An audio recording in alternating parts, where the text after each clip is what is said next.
এবার সে এবার আমি তো বড় হয়ে গেছি একবারই চাপ দেবে সাবস্ক্রাইব ইডি লেখা আসবে ছেড়ে দেবে দেখো সাবস্ক্রাইব লেখা রয়েছে লাস্টে তুমি যখন চাপ দেবে ওটাকে চাপ দিলে ইডি লেখা আসবে প্রথমে লাল কালার থাকে না চাপ দিলে পরে সাদা কালার হয়ে যায় না এখন সাদা থাকে তার মানে সাবস্ক্রাইব করা রয়েছে তোমাদের বাড়ির আশেপাশে যত লোকের ফোন আছে না সবার ফোন নেবে নিয়ে একটুখানি চাপ দিয়ে দেবে ওদেরকে সাবস্ক্রাইব করে দিয়ে দেবে আর আমরা কদিন পরে যাবো একটা করতে সবাইকে বলবো কি খাই না বাবা শুনো আই লাভ ইউ ভালো লেগেছে তুমি আমাকে বলেছো আমি এসব খাই না তোমরা দেও তাই খাই জানো তো ছোটবেলাও কোনো এসব খেতাম তারপরে শোনো কি হয়েছে এবার ও তো আমাকে বললো যে আমি একটা মুসলমান বাড়িতে আছি এবার পরের দিন কি স্কুলে গিয়েছি তাও আমি না আমাকে আমার জন্য খাবার নিয়ে এসছে সেই কী বলে সিমই নিয়ে এসছে আর আমি সিমই খেয়েছি এবার সেদিনকে কি হয়েছে স্কুল থেকে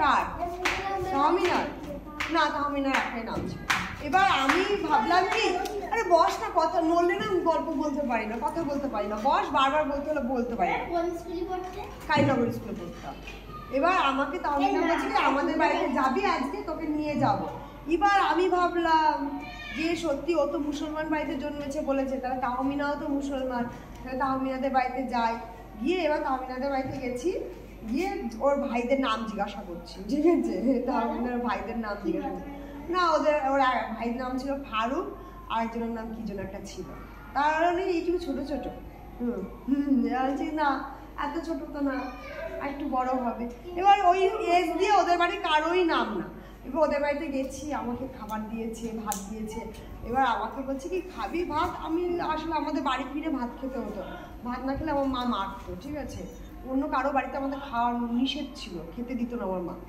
বাড়িতে এসেই ভাত খাবি এবার বলছি দেখো আমি না খাবো না যাই আমরা কি থালার মধ্যে গোস্ত খাই নাকি আর গোস্ত কি থালায় রেখে দিই নাকি এতকে নতুন থালায় খেতে দিয়েছি বেশ ওর মাঝে কি রান্না করেছিল খেয়ে দিয়ে এসছি তা আমি পেলাম না আসমাদের বাড়িতে গেলাম আসমাদের বাড়িতেও খেয়েও নেই এবার কোথাও নেই এবার তারপর কি আমার বাবার ট্রান্সফার হয়ে গেল এখান থেকে চলে গেলাম আমরা বাগদায় যেখানে এখন যেখানে আছি এবার সেখানে গিয়ে কোনো মুসলমান নেই আমাদের স্কুলে কোনো মুসলমান নেই ঠিক আছে সবাই দেখি মোটামুটি এই করতে করতে বেশ বড় হচ্ছি গল্প লিখে একে তাকে দিচ্ছি হ্যাঁ গল্প লিখছি একে দিচ্ছি তাকে দিচ্ছি কিন্তু সেই গল্পের উত্তর কারোর কাছে পাচ্ছি না গল্পের শেষে লাস্টে একটা প্রশ্ন আছে ওই প্রশ্নের উত্তর যে দিতে পারবে সেই হচ্ছে অরিজিনাল বেশ বড় হয়ে গেছি বড় হয়ে যাওয়ার পরে আমার বিয়ে হয়ে গেছে বিয়ে হয়ে যাওয়ার পরে এখন ছেলেও বড় হয়ে গেছে হঠাৎ একদিন আমার একটা ছেলের সাথে পরিচয়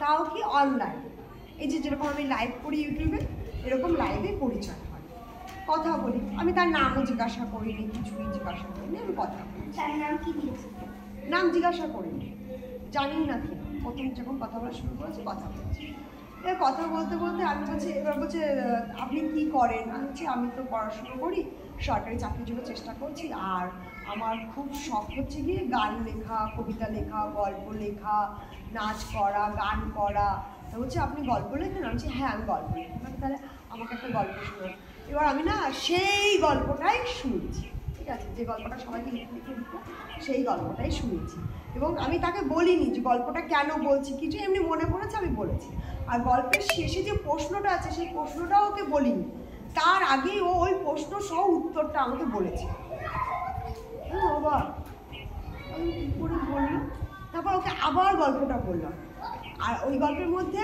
গল্পের ভেতরে 4টে প্রশ্ন আছে আর গল্পের নিচে একটাই প্রশ্ন ছিল ও বলেছিল স্বপ্নের মধ্যে যে ওই নিচের এই প্রশ্নের উত্তরটা যে দিতে পারবে সেই হচ্ছে আমি আমাকে খুঁজে বের কর এবার ওকে বললাম ওর নাম ছিল ডেভি ঠিক আছে সবাই ফেসবুকে কী করে নিজের নাম আলাদা করে রাখে না নিজের নামটা দেয় এবার ওইখানেও নাম ছিল ডেভি এবার আমি ওর নামও জানি না যাই হোক এবার প্রশ্নের উত্তরগুলো দিয়েছে এবার আমাদের খুব ভালো বন্ধুত্ব হয়ে যায় খুব এই আলপিজা রোহানা কি ভালো বন্ধু তার থেকেও বেশি বন্ধুত্ব হয়ে যায় দিন রাত 24 ঘন্টা এবার আমরা কি করতাম এই যে পাখি উড়ে যায় না পাখিদের কাছে আমাদের কথা বলতাম আমরা ফোনে কথা বলতাম না এখনও ইভেন এখনও আমরা পাখিদের কাছে কথা বলি যখন ও কোনো পাখিকে কোনো কথা বলে সেই পাখি আমার কাছে এসে তার কথা বলে দিয়ে যায়। কেমন না ব্যাপারটা? খুব ইন্টারেস্টিং না? তারপরে কি হয়েছে, এবার ওর সাথে আমার বন্ধু, এবার যেহেতু তোমার বিয়ে হয়ে গেছে, মাশাআল্লাহ হায় আল্লাহ, তবা হয়ে গেছে বিয়ে। এবার ছেলেদের সাথে কথা বলা লোকে কেমন একটা মনে করে না, ছেলেদের সাথে কথা বলা যাবে না, ছেলেদের সাথে কথা বলা যাবে না। এবার আমার বাড়িতে প্রচুর অশান্তি, কেন কথা বলছো তুমি ওর সাথে, কিসের জন্য কথা বলছো ওর সাথে, কী দরকার ওর সাথে। এবার যাই হোক না কেন আমার, তখন আমি আবার তান্ত্রিক বিদ্যা শিখছিলাম। তান্ত্রিক বিদ্যা বোঝো তো, অং বং চং ওং নমঃ শিবায় এরকম করে যেগুলো, সেইগুলো শিখছিলাম। তখন আমাকে যেতে হতো কেরালার একটা গুহাতে, কেরালার একটা গুহা আছে, সেই গুহাতে অনেক তান্ত্রিকরা থাকে এবং তাদের বয়স কেউ জানে না। কেউ হয়তো 100 বছরও হতে পারে, কারো 300 বছরও হতে পারে, কারো বয়স জানে না। তারা অনেক বছর ধরে না মরে না। তারা দেহ ছেড়ে আবার একটা দেহ ধারণ করে, সাপের মতো।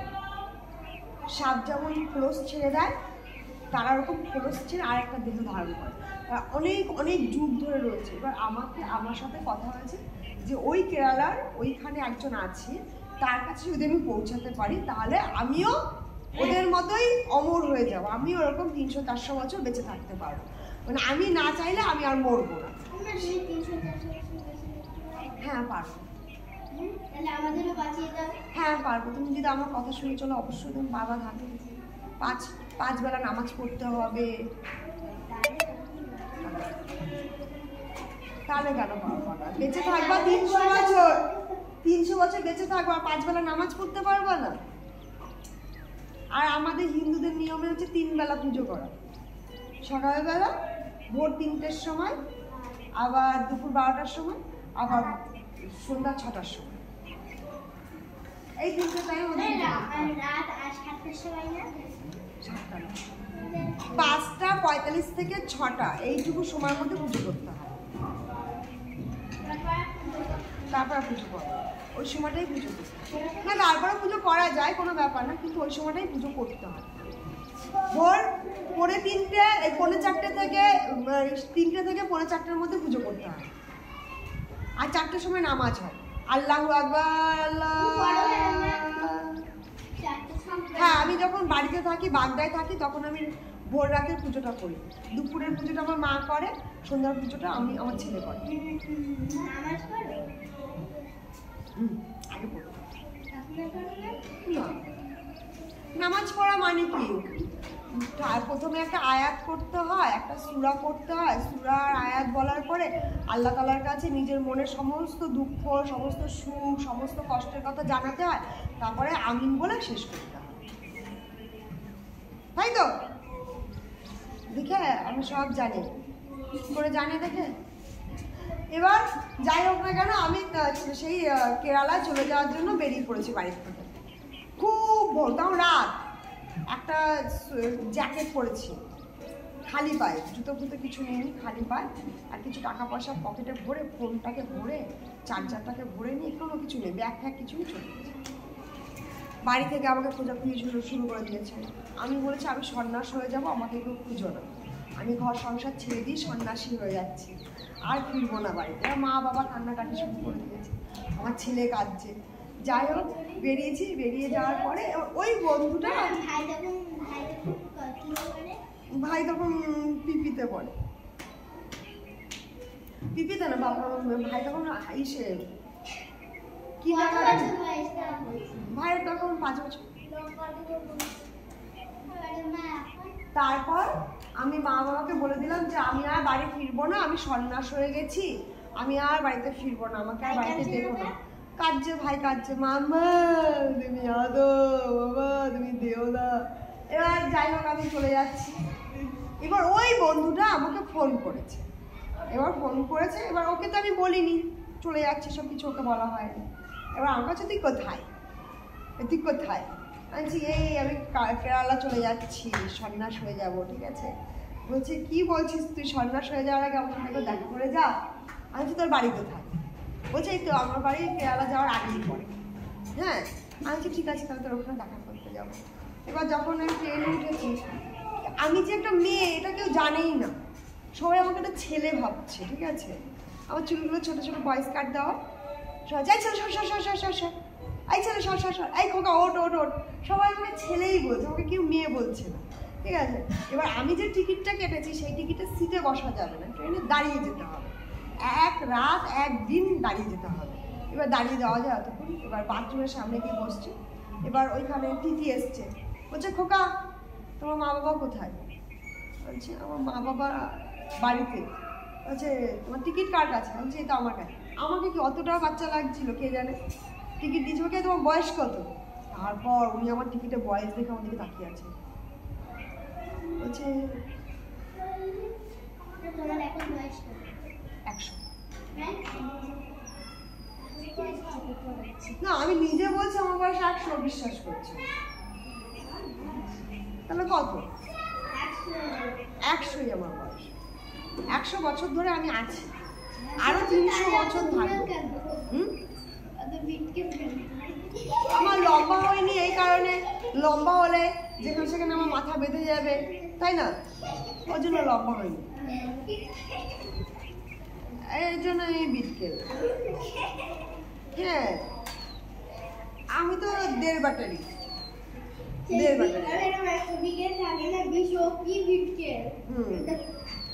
আমি শুধু বেটে বলে না, আমি এমনি চরিত্রও বিটকেল চরিত্রের মানুষ।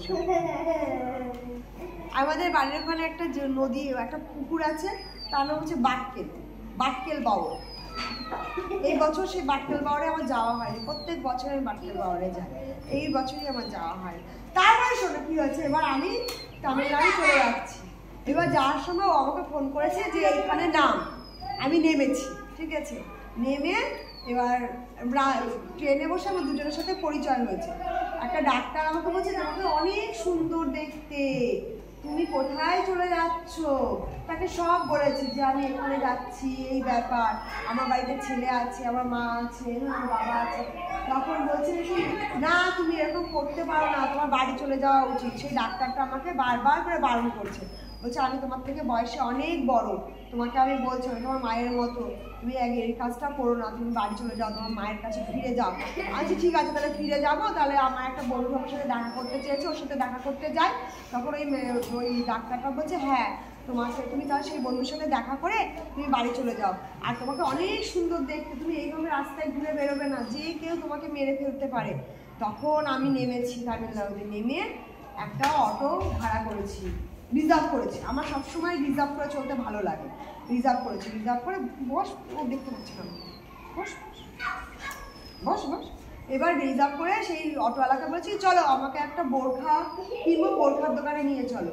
সেই বোরখার দোকানে নিয়ে গেছে, সেইখান থেকে আমি একটা বোরখা কিনেছি, একটা রিজার্ভ কিনেছি, তারপর একটা জুতো কিনেছি, একটা ব্যাগ কিনেছি, সব কিনে নিয়ে আমি প্ল্যাটফর্মে দাঁড়িয়ে আছি। Thank you, I love you, তোমাকে আমি খুব ভালোবাসি ইউনুস। তুমি তোমাকে তোমার কেউ বকা না দেয়, ও এইভাবেই আমার তোমার পড়াশোনাগুলো দেয়। ইউনুস তোমাকে আমি খুব ভালোবাসি, লিখে দেবো, দেখে দেবা? হ্যাঁ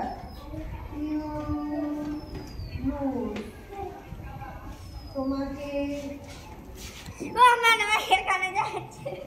তোমাকে অনেক বড় হতে হবে, ঠিক আছে?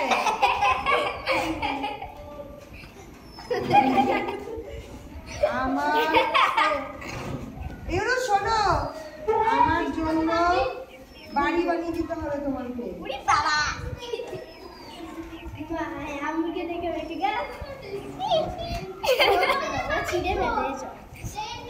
না ও রেখে দেয়, আই লাভ ইউ লিখে দেবো,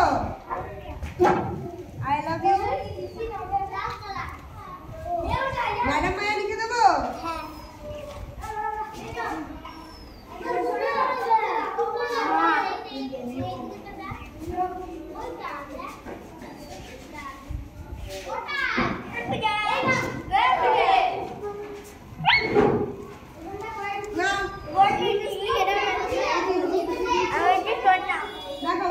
তোমাকে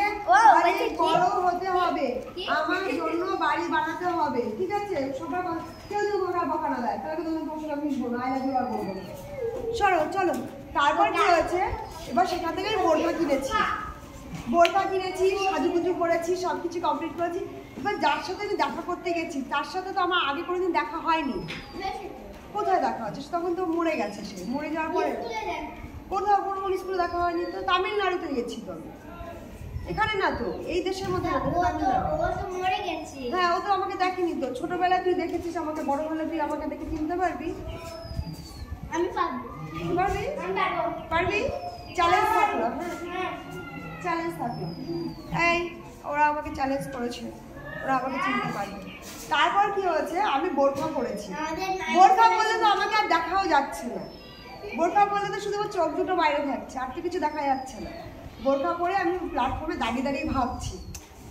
সকালবেলায় আমার ট্রেন, ঠিক আছে, পরের দিন সকালবেলা আমার ট্রেন, ধর 8টার সময় আমার ট্রেন।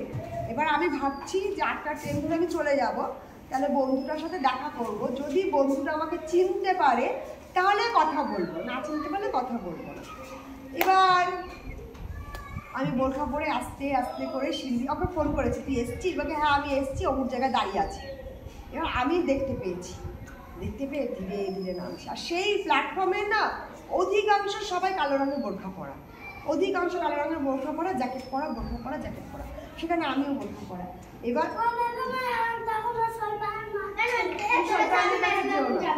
এবার বোরখা পরে আমি নেমেছি প্ল্যাটফর্ম থেকে, টিকিট কাউন্টারের সামনে দাঁড়িয়ে আছে।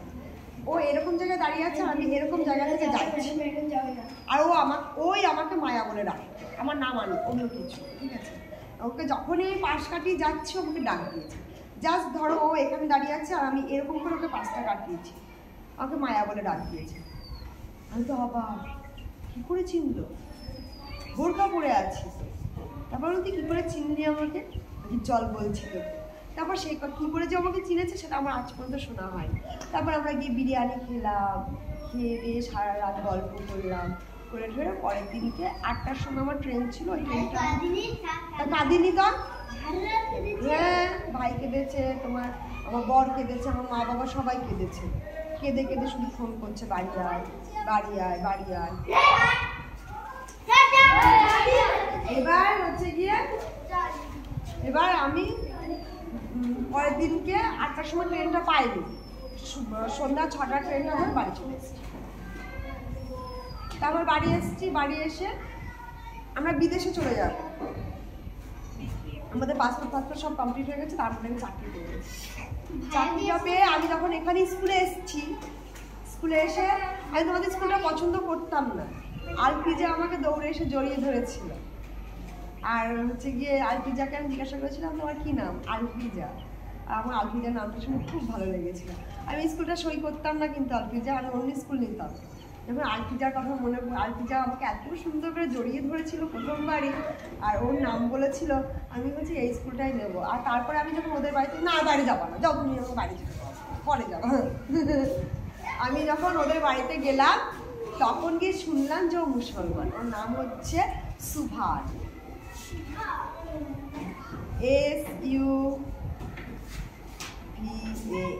সুভান, যেটা স্বপ্নের মধ্যে আমার নামটা বলেছিল। তারপরে কি, তারপরে এখন আমি এখানে, সে কোথায় আমি জানি না, সে যেন কোথায় রয়েছে কতই দূরে, মন কেন এত কথা বলে, পাগল মন মন রে, মন কেন এত কথা বলে। মনকে আমার যত চাই যে বুঝাইতে, মন আমার চায় নতুন। এই রুয়ানা কি বললে রে, তোর কানে কানে দূরা বললি তুই, খালি নষ্ট কথা বলে। তো হয়ে গেল আমার গল্প শেষ। ম্যাডাম জানে সে বন্ধু যে আমার কোথায় রয়েছে, বন্ধু আমার রসিয়া খাটের উপর বসিয়া গান বানাইছে। চলো টাটা, বাই বাই।